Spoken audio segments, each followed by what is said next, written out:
Gary Murdoch.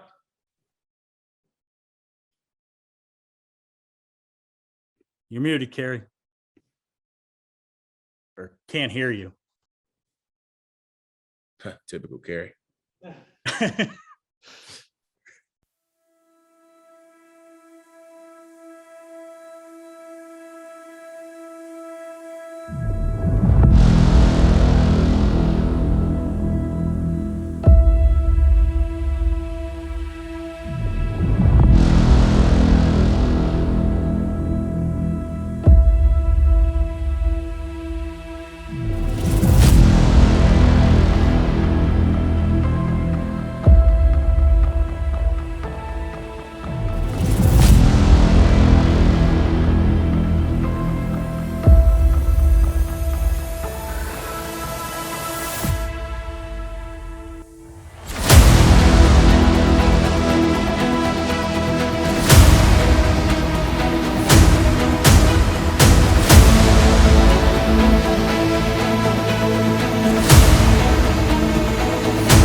Of the Isaiah Thomas Show, and I am your host. We never really did the intro part of this like we should have last time. My name's Carrie Murdoch. I'm the publisher and editor of Soonerscoop.com, and we're joined also by the man that the show is named after, so I guess we have to include him. Isaiah Thomas is with us as well, and Isaiah, I'm very excited about show number 2 here, as you know, the reaction on YouTube has been fantastic, and you know, I can't thank the fans enough for you know, subscribing, and make sure you do that. Like, subscribe, hit that notification bell. You'll see the little bug down low. But Isaiah, I mean, it's just been fantastic, and looking forward to finishing show number 2 and getting that up to the people as well. Oh yeah, definitely excited for it. The first one was a big success. You know, I'm ready to have some fun with this one, and, you know, get the fans more intrigued in this one. So, you know, we come off of Kansas State. I was there. You, of course, were there. I mean, you saw in the video, Isaiah front and center there. But a tougher battle than I think, you know, you thought after those first 2 scores after halftime. Had a tough time getting off the field defensively at times. The offense, though, after all the criticism a week ago, they played lights out. But just overall, your impressions of Manhattan? Well, you know, the environment was great. You know, student section came out there like an hour early. You know, I'm probably bummed that they got there a little early with the loss, but I mean, it was a great environment, and with all the fans being there and stuff like that, rowdy, we knew how it was. And, you know, it didn't play out exactly how we wanted to, but at the end of the day, we won. You can't take any wins for granted. And, you know, offense played great, you know, better than what they have been playing, as we've seen, you know, after all the criticism. Defense, you know, there's times we wish we could have got off the field, but we didn't. But, you know, did enough to get the win. And, you know, we're going to tune up those things going into this week against Texas. You know, after the game, Alex Grinch kind of had some harsh comments. He was not happy, and it was kind of the talk of the town all week. Lincoln Riley was asked about it at his press conference on Tuesday. I don't know, Isaiah, like, do you guys pay much attention to press conferences, like when Lincoln Riley has his every week, or, you know, do you go back and see what your defensive coordinator said after a game? We never go looking forward to see what they say. You know, we're on Twitter like everyone else is, so it'll come up on our timeline at times. But we don't, take too much into it because I'm pretty sure he'll address it at Monday during film or practice or anything like that. So, but the things he said, he's spot on. He has a right to feel that way. We have a plan and we didn't execute it exactly how we wanted to. And with him knowing what we're capable of, I mean, we felt the same way. So, we're not mad or upset or feel some type of way about the comments. He's right. We're going to practice as a 5-0 football team. I think, our guys have to be prepared for hard coaching. They need to be prepared to listen. They need to be prepared to, we need to rebuild trust as coaches on the defensive side of the ball from the standpoint of the things we're telling you to do. It's going to work, man. You got to trust us on this. You're a click away. You're a strain play away. And so I think what it allows us to do is just that, is have very honest conversations. And you and I, all of us are having one right now. It was good enough to win this football game. I don't know that it's going to be good enough moving forward, and so that's what we have to attack this week, and we have to get better, primarily as coaches. Yeah, no, I think our standards here are so high that when they're not met, we're going to point them out. And I think for us, specifically talking defensively, our expectations are to play at an elite level, and to do that, I think you have to constantly have an appreciation for how hard it is to play elite football. It's just, even if you know the scheme and you're a talented player and you trained all summer and you did all the work and you've done this stunt or this pass coverage or this blitz 1,000 times, if you don't prepare at an elite level the days of that week and then play at an elite level on Saturday, it doesn't matter.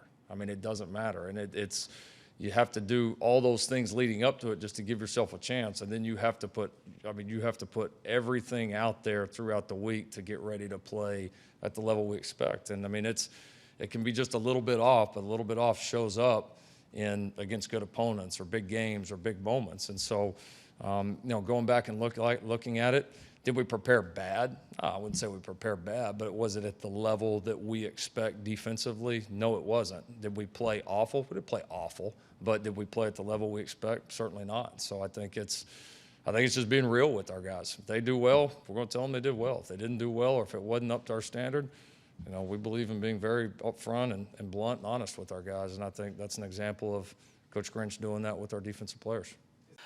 And Isaiah, we've talked about it a lot. We talked about it with Spencer a week ago. This is a program where the standards are very high. You're measuring yourselves against All-Americans, against College Football Hall of Famers. The expectations at Oklahoma are that you dominate every single time you go out on a field. It's a lot to live up to. Yeah, definitely. And I think you're spot on with that. Prior to Coach Grinch being here, I think the performance that we've been putting on, I think it'll be acceptable. But with what we put on tape before and the standards that we have, that's not acceptable anymore. Not saying that we played like we have in the past prior to Coach Grinch, but it's just certain things that we know that what we're capable of and know that what we can do and be more accountable on that Coach Grinch is harping on and that the people from the outside don't see exactly. So he's right. The message is right. Don't pay attention to the tone. It's the message, and he's spot on. So I guess the question is, how has this defense, how have your teammates taken all this to heart this week in practice preparing for a huge game in Texas? Aside of it being the Red River, rivalry, just the fact that it's another game and how the coaches felt that we performed last week, we took it to heart, not, in a bad way, but, it's what we put on tape. And, we can't say who you are, the tape doesn't lie, like they say. So we took it to heart, and, we're going to prepare better, which we have been. And so we're excited for this game. Also it's the Red River Rivalry, so who wouldn't want to put the best film out there on tape? So we wanted to kind of go back and just look at a little bit of Kansas State this week. And obviously, you saw it at the Open. We had, a few shots here and there. But let me ask you, Texas is going to be different, but pregame wise, what's kind of your routine? What are you trying to get done pregame when you're out there warming up? Are you listening to Drake all the time, or how are you doing that? I know for me personally, in the locker room, I have a certain playlist I listen to. Then out there on the field, I'm just trying to visualize what I've seen on tape from the other players on the opposing team. But every guy is different, like with their pregame thing. Either the night before or the day of. Like for instance, like Nick Benito. Like, don't quote me word for word on this, but it's a rumor that Nick bathes with his dog before every game, the Thursday before we game leave. Days? No, before the game, like the day before the game, before we fly out or anything like that. He So loves doesn't his get to dog like to take death. he doesn't get to take the dog to the hotel or anything with him. Oh no, definitely he'll take him home after like practice before we leave the next day. And I believe he'll shower with his dog. Don't quote me on that exactly, but it's something along those lines. So you just said it, but you also said don't quote me. Yeah, I guess you can quote me on that. So when the aggregators pick that up tomorrow, you're going to start a feud in the locker room. No, I mean, I'm glad that you said showered too. By the way, and not that because I picture him like drawing a bath and like bath salts with the dog in it and things like that. I mean, it's possible. Nick is capable of a lot of different things. He's a great guy on and off the field, but I mean, he's also very weird, and that wouldn't surprise me if he got in the tub with his dog. Now, he's not your only weird teammate. I've heard that your roommate has some weird habits as well. Yeah, so as you all know, or if you don't know, you know now that Jalen Redmond is my roommate, and he's from Mississippi. He has a lot of countryness in him, and he claims that the best way to eat a honey bun is with cheese on it. And he will literally buy a box of honey buns and a pack of cheese and lay it on top of the honey buns before he eats it, puts it in the microwave, and he'll eat it. And he'll put it up and down that it's the best thing ever. Now, I've still never tried it. I probably never will. And this is American cheese? Yeah, American cheese. I think one time he used pepper jack just to spice things up a little bit. He used pepper jack, you said? Yeah, pepper jack. One time, I believe. And that was enough. Yeah, he's very weird. I can see like Velveeta maybe, because those are two processed foods that are a little strange. It might be having like a. I've never had a donut cheeseburger like where they use donuts for the bread, but I've heard it's pretty good. No, it's not bad. Now that's one thing I did try. It's not bad. Now, like this week, and we'll get into it, but going to OU Texas, if you win, do they let you go out to the state fair and have food and all that stuff? Nah, actually, we get on the last bus, year get on the was plane, and go back home. COVID, It's very business casual with Coach Riley, which as it should be. But I mean, now some players drive back if we have time. If we make it back home in time or anything like that, they'll drive back and spend the night down there in Texas, something like that, with family who went to the game or something. Well, look, we just talked about Nick. I think there is something that we probably need to play because the play of the game happened with your guy Nick. Reggie Grimes was a part of it as well, but this was one of the biggest plays of the game, and it had some really. It was almost like viral tweets after it was over, because a lot of people caught up on a tweet that Nick had, and I'll try and throw that up while this play is going on. But here's your good friend Nick Benito against Kansas, and there you see Reggie Grimes knocking it out. Right. And I believe it was about this time when Nick realized this isn't that easy. Yeah, it is. And there you see the tweet after the game. I got to say this. The one thing that really impressed me about this play, Isaiah, was, and I know you guys could sense it out on the field, but you go back, the guy that makes the tackle, the quarterback, Skylar Thompson, I mean, that dude really, it was impressive to me to see how much he left out there on the field because, I mean, honestly, I didn't think he could really move around all that well. Yeah, no, it was definitely impressive of him to, go down there and make the play. And either I thought it was really impressive of him to make that play or it was very mentally weak by Nick to say he was too tired to score his first career touchdown. I thought it was weak. I thought it was soft-minded, if you ask me. No, it was a great play by Reggie, forcing it out. And like Coach Grinch says, if you strain to the ball, good things will happen for you.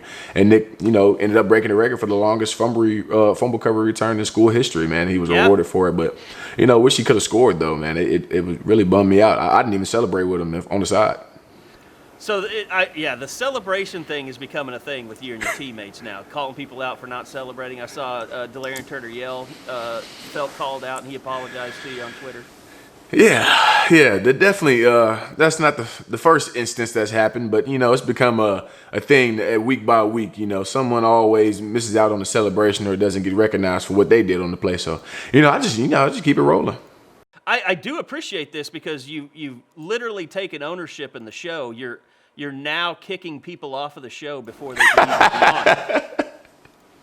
Yeah, I had to. I know if they haven't seen it, I know we can probably pull it up. When I told Nick that he can't even be on the show anymore, I know it was probably something people were looking forward to. I know I was looking forward to it, but it's up in the air now. It's probably a coin toss, or probably got to take his dog away for like a week for him to get on the show or something like that. Punish him in some way. I don't think we can condone kidnapping of animals on this show. All right, yeah. Well, look, I wanted to get a little bit more into some of what happened in the Kansas State game. And I thought maybe I could just play a few shots here and there, the overall defensive line play that we could watch it together, and you could just tell me a little bit about what you're seeing. I will say, to me, it's really interesting because when you're playing a guy, like Deuce Vaughn, he's so small. I mean, and it's kind of like the play with Pat Fields. Like the refs don't want him to get beat up and beat around, and it's hard not to sometimes to do that.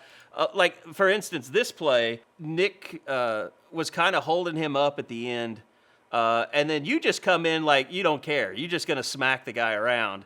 I don't know, just overall, as a defensive line, how did you feel about the performance?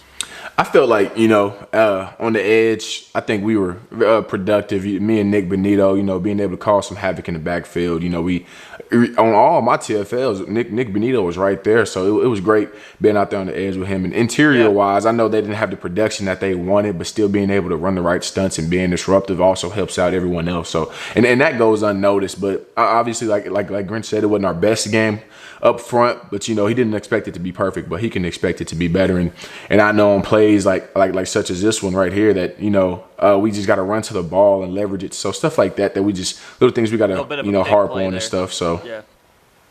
Well, yeah. I mean, look, we've talked about it a lot, and I know this is kind of one of the things that you and I have talked to see. Like right there, Nick is just kind of taking him down to the ground easy. Pat Fields didn't care; he's just going to slam him into trouble. But there's another play where you kind of come over. But we talked about adversity is something that's good for this team. I mean, the Western Carolinas winning 67-0, not really something that helps you guys get better as a football team in terms of playing Iowa State in a Big 12 championship game and having a team coming back on you. Like going into Texas, you guys, not that you're completely battle tested, but you got to feel better about the adversity that this team's faced. Yeah, like I say it all the time. I even have it tattooed on me. I say adversity defines and reveals true character. And I think, it speaks testimony to our defense that when our back is against the wall, I mean, somehow, some way, we just turn into the Avengers and no one can score on us to get a first down. It's crazy. And if we have that same approach and mentality into like every drive or possession, man, we'll be the best defense in the country as we strive to be. So, I mean, just stuff like that. And even with the secondary having that same mindset as well. Like even when Pat slammed Deuce Vaughn. Now about Pat. Now, Pat seems like a great guy off the field. I know he has all these like awards and all this and honorable mentions for being a good Samaritan. But Pat's a bully. A lot of people don't know that. I'm telling people right now that Patrick Fields is a bully. And I will call him right now and he will agree to it. And I will tell you he is a bully. You're going to cost this man the Campbell Award. He just got nominated for it last week. All right, that's like the smartest guy in the country award. So I know you're kidding. But oh yeah, I'm going to tell you what though, man. I could not be more impressed with the way that Delarian Turner-Yell and Pat Fields have played run support this year. I mean, they're your leading. I believe both of those guys are your leading tacklers right now overall. They have just done a fantastic job in run support this year. No, yeah, definitely have. It's actually a competition between them two, and that's great to have, man. When you have guys competing to make plays and like lead the team in certain categories, and it's not people reaching or chasing stats or anything like that. Because I mean, if you have players doing their job, it's going to come natural to them, and instead of them trying to be a hero and make plays that's not in the realm of our defense, so it'll go from hero to zero if you do that. But they're making plays that's in the confines of our defense, and it's great to have. It goes unnoticed. Well, you mentioned stats, and I know you don't like looking at them all the time, but I want to bring some stats up here for you. Okay. And I know tackles for loss are very important. It shows how disruptive you guys are as a defense.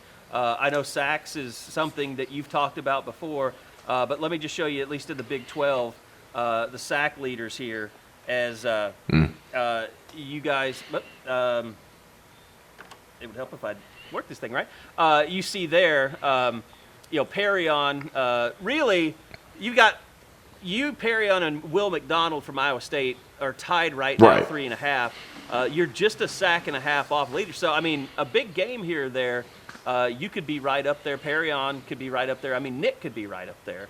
But it kind of goes to show you. How about the young gun, Reggie Grimes, showing up on this? Yeah. And I think, stats are great and all, they're great to have and they're great to have, something to strive for. But like you said, I mean, they don't always tell the whole story, because players are very disruptive, hits on the quarterback, pressures like that, which is the reason why I don't really get too deep into stats. I'll, check on it here and there or just wonder what I have. But it's always, not telling the whole story. But it's great to be recognized for sure. And I'm definitely appreciative of it. And just bring up TFLs here as well. And I think you made a great point. There's so many games this year where you have been disruptive. And maybe you had one TFL in it. I think the Nebraska game's a really good example where you made, whether it's quarterback hurries. I mean, you look at the pressure in the West Virginia game that led to an interception. But, I mean, to me, it's not just about how many sacks you're getting a game. You and Nick and Perrion at times, I know Jalen when he gets back, you guys all are affecting the game and forcing teams to do things either earlier than they want to, or just doing, not being able to execute what they were trying to execute. No, yeah, I agree. Definitely being disruptive. And, I know Coach Kane said at one time, being close counts, obviously you want to make the play, but being close counts affecting the quarterback, like such as, for example, just to De'Laren Turner, his interception, I was close to making a sack, but instead I got a QB hit and forced him to throw an air throw and, he got an interception. So stuff like that, that doesn't get shown up or brought up on the stat sheet that I definitely think that should play a role or a factor into it as well. By the way, I wanted to throw this out there. I wanted to it's a lot like Jalen's crime against food with the honey bun and the cheese. It's a crime against social media that I have double the followers that you do on Twitter. So I promised Isaiah, here is his Twitter account. It's at Isaiah HT or Isaiah T _55. It's right there on the screen, so you don't need me to say it. And then on Instagram, Isaiah Thomas 95, which I believe you had to kind of change your account, didn't you? Didn't you have a 55 when you started out on Instagram? Yeah, I actually did. I had to, Isaiah Thomas, like 855 or something like that. Then I know as time went on, I just wanted it to be me. Isaiah Thomas 95, my number here, as we all know. And Twitter, I could have changed it, but they said they would have took my verification check away. So I was like, I'm gonna leave it at 55. I wore 55 in high school, so people who know me know me. Yeah. So I left it at that. I can't even get a Twitter verification. I get turned down every time. So you're doing better than me. Let me ask you this, Isaiah. How good would it be just to kind of start the game with a 3-and-out finally? Man, it's something that we're striving for sure, and that we know we're capable of. I mean, we've done it before, so it's not new to us or something that's, a fantasy for us. So it's something that we definitely harp on, we practice on, and 3-and-out takeaway. That's all we preach. I'm surprised we don't have it on our jerseys. So it's something that we definitely hope for, and that I plan on doing. Did you does the team kind of take offense to, you're starting to hear this, if Lincoln wins the toss, he needs to take the ball first. I hate to say it, but it's kind of like people have given up on you a little bit for making those stops to start the game. No, that's fine. I don't really I never even really heard that. So I really don't pay attention to what people say about how they feel about our defense and what they should or what we should do or what Coach Riley should do like that, or if they're giving up on us. Because I know me personally, people gave up on me early in my career. And, look where I am now. So, it's the best feeling turning those non-believers into believers and having them be fans later on. So that's what we end up going to do. Hey, let me talk about something with you just a little away from football because I know you mentioned it there, your background, where you came from.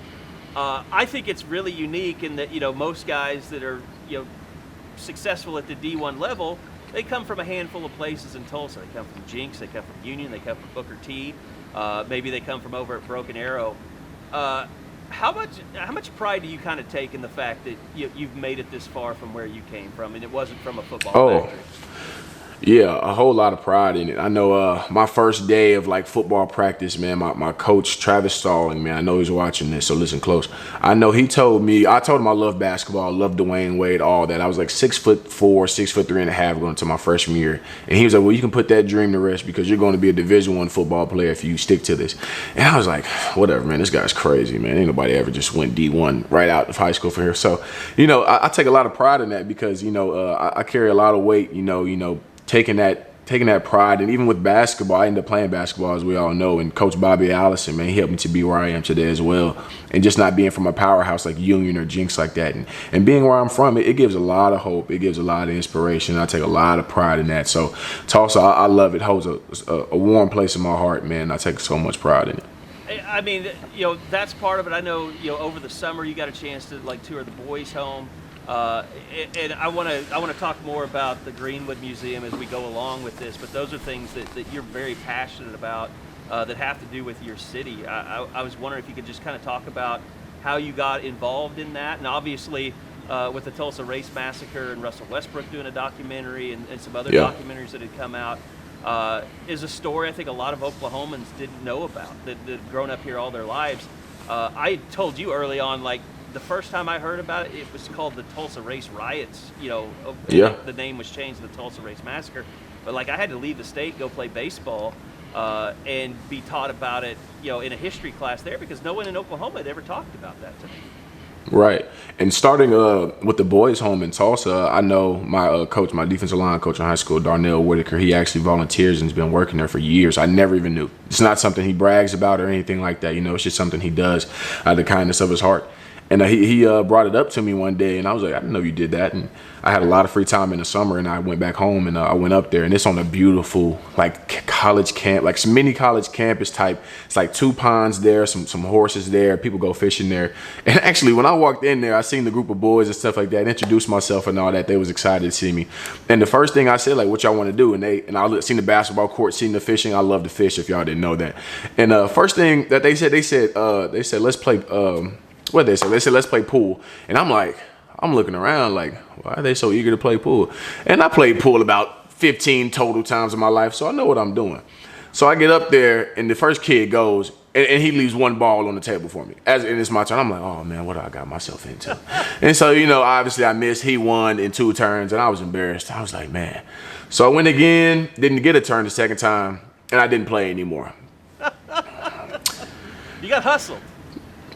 Yeah, I definitely did. But overall, the experience was very humbling, seeing kids, who aren't as fortunate as I am and in the position that they are in, and seeing how happy they are and seeing how, like, the environment is there and how uplifting it is. It brought a lot of humble feeling for me. So it's definitely something I recommend for people to do.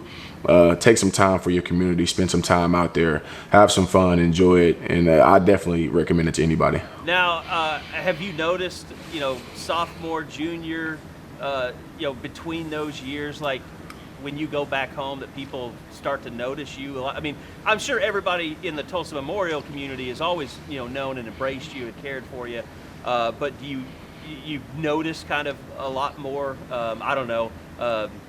attention that you're getting when you go back home now?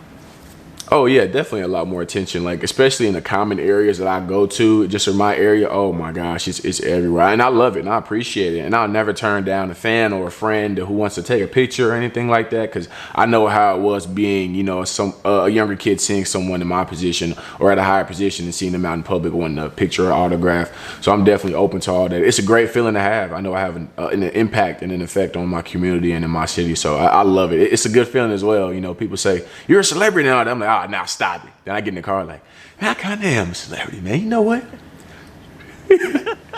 It's awesome, and I'm curious, kind of, and I know we're going to wrap it up here, but how much of that support, community support, kind of helped make it through the early years for you at Oklahoma when you weren't having the instant success? Oh, it was a tremendous help. Like I always talk about, I wouldn't be here without my family or my supporting cast. I know I was down, kind of depressed in certain times about not playing as much as I wanted to. And just, the people who always believed in me and helped me get to where I was at that point told me that I'm here for a reason. and I believed in myself. Most importantly, I stuck to the plan. I had to think to myself that these coaches aren't out to get me. They brought me here for a reason. They want me to play. They want me to succeed, and I just tuned out all the negative noise and all the negative comments, and just stuck to what I did before I got here, and now I am where I am today. I mean, is that the hardest thing about going through this experience? I mean, just like with Alex Grinch and everybody, getting upset, like, oh, he's being too hard on these players, they might enter the portal, is just kind of learning to accept that, not everybody's always out to get you. They're trying to make you better.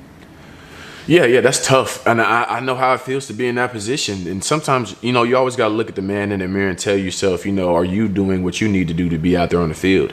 Or is the person in front of you doing more than you? So they're not out to get you. I can say that to any recruit, any player, any athlete out there. I promise you, where you're at, they picked you and chose you for a reason. So, make the most of that opportunity and ask yourself first, do you deserve to be playing as much as you say you should be, or, or if you should be taking another route?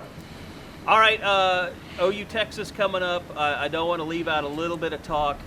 Just looking forward to what the weekend has in store for us. Fans will be back in the stands, although, last year it was pretty loud at times, I thought, especially when you guys got into overtime. But going back there, having the crowd, I know it was talked about a lot this week with Lincoln Riley and the other players, just, the fans flipping the bird, to the bus when they come in and things. And probably, I always find it funny because I'll sit there and watch and I'm like, you're flipping off the band, right? You're not flipping off the band. And I love it. I love the OU Texas, rivalry, the game, the environment. And like you said, if you're a Texas fan, anything OU they hate, it could be a dog with an OU little jacket or shirt on. They'll flip the bird to the dog or take its collar or something like that. They're crazy. But other than that, it's exciting, man. I'm ready for it. I know the fans are ready for it. We're ready to embrace it. And like a guy like Perry, he loves playing quote unquote on the road. This game's a neutral site, but he embraced it. I don't know what his pregame routine is, and I'm letting a lot of insight on the team right now. But I think Perrion's pregame routine. I've seen Perrion do this twice. I don't think it's a pregame routine. It's just something he does. But I've seen Perrion eat a plate of spaghetti and hot dogs without the bun with no hands twice at the hotel. It's crazy. I'm trying to picture this. So it's just a plate of pasta with hot dogs on top of it? Yeah, it's like hot dogs cut in half, and he'll be on his phone in one hand and watching film on the other, and you just occasionally just look back and he has food in his mouth, but his hands are clean. So you're like, if he's not using his hands, he's got to just be inhaling it. Yeah. Oh man. Who has the pleasure of rooming with Perrion? That's what I want to know. Well, we have a separate group chat, and we take chances on who's going to be Perrion's roommate this week or next week. So on road games, it's whoever draws the shortest stick, basically. No, I'm kidding. They all got that set up. So. I see. That's what I find fascinating too. Is I've known I've become friends with Gabe Eichert over the years. So I'm always hanging around offensive linemen. And guys in the NFL. Some are pretty scary. Just they make you uneasy being around them. You wonder, I've been around Richie Incognito several times, and it's not always the most pleasant situation. You're a little bit worried, but I almost feel like you guys as defensive linemen, the way you talk about it, you guys also, the offensive linemen live in their own separate world, but you guys kind of live in your own separate world too. It's just, to me, the funny thing is it's just so different, your mentalities. Oh yeah, definitely a different mentality. And like you said, it is two different worlds. I mean, the culture and the environment of the O-line and D-line are so different, but they're also so unique and the same in their own different ways. In no way, shape, or form are we divided, but when we're in our own little groups and stuff like that, it is a different world, and the mentalities that we have, and also the personalities that we have in the different groups. It's fun to see and fun to be a part of, because people always say the O-line and the D-line are the funniest groups of the team, and that's true, but they're also the heart of the team as well, and that speaks to our team too. How strange is it going to be facing an Oklahoma kid going at him all day Saturday, and Mr. Thompson, Casey Thompson? Oh yeah, it's gonna be different. I don't think I've ever in my career played a different quarterback that's from Oklahoma originally, but I like Casey, man. Me and Casey got a good relationship. He's cool, man. But I wish the best for us, and not the worst for him, but a different outcome for him. But You just, yeah, Jesus got to be like, sorry, Charles. You know, if anybody's got to feel weird, it's got to be his dad. I mean, you know. Oh, yeah. So, hey, I really appreciate it. You know, I love what's going on with the YouTube channel. Once again, if you're out there watching, tell your friends, give us a like, subscribe, hit that notification bell, and we'll let you know as soon as the next episode comes out. And, you know, a little bit smoother this week. I think we'll just continue to get better and better as we go along, Isaiah. But, again, appreciate you putting up with me and all my technological nightmares at times. So, hey, show number 2 under wraps. Glad to do it. Looking forward to the next one. Hopefully it's a celebratory one next week after you guys finish off something maybe special at the Red River Rivalry this weekend. All right, that's going to do it. Join us again next week, right back here on the Isaiah Thomas Show on YouTube.com. Just go to youtube.com/SoonerScoop. And remember, subscribe, hit that like button, snap that notification bell. Until next time, for Isaiah Thomas, I'm Kerry Murdoch, and we'll see you then.